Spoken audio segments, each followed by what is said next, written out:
Anil Yadav, the Group CFO of IRB Infrastructure. Thank you so much for joining in, Mr. Yadav. To start off with, could you talk to us about the numbers and the activity at the company, especially because Q1 was largely, of course, locked down? We have seen because of there was 20 days of the total toll closure, and post 20th April we started toll collection, and initially the numbers were low, but gradually by end of June we have reached around 70-75% of the pre-COVID level, that is the February number on per day basis.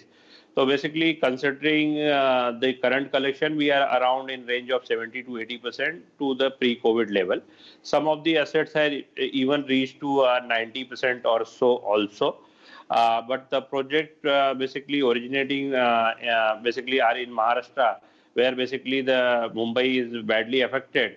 There the still collections are in range of 70%.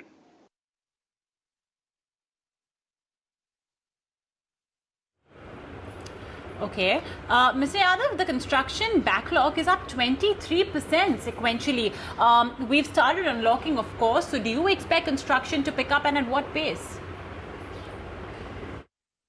With respect to the construction order book, we have bagged roughly 1,700 crores worth of order book very recently. It's a HAM project. It's a part of Vadodara-Mumbai Expressway. It's a 8-lane, and length is roughly 25-27 kilometers.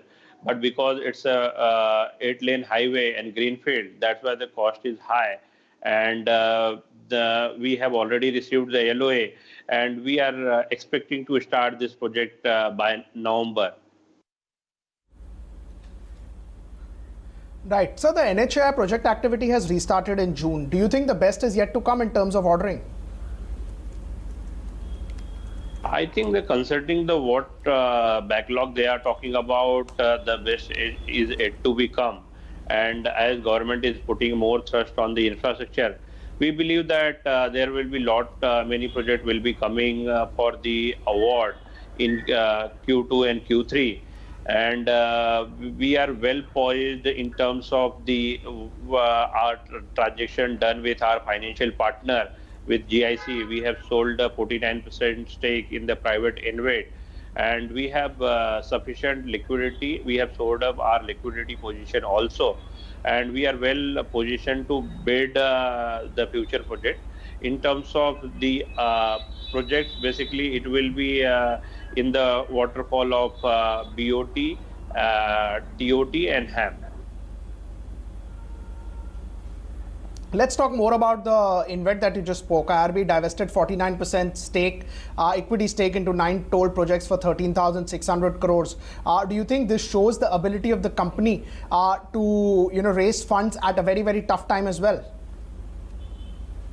Yes, so basically with respect to private trust, in March itself we have closed the deal where the GIC has infused 3,700 crores of money in the private trust, and for 49% stake. In the private trust, we own 51% and GIC owns 49%.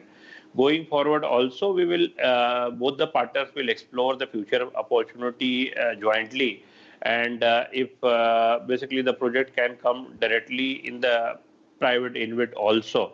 So by that count, the equity investment of the IRB will reduce, and the portfolio and the overall portfolio will grow for the GIC also. And the intent of both the partner is to grow the portfolio.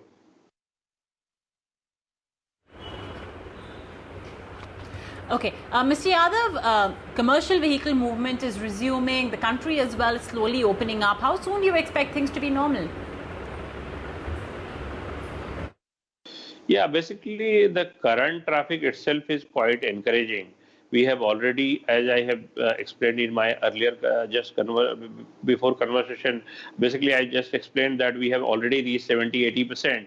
And basically now the commercial activity is starting, and once the passenger vehicles are allowed, I think we should reach to normalcy what we were seeing the traffic in February.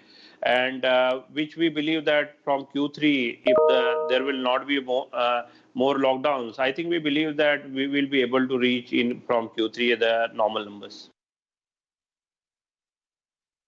Right, Mr. Yadav, many thanks for joining us today on ET Now to talk about what IRB Infra is experiencing as it slowly and as the country slowly transitioned out of the lockdown.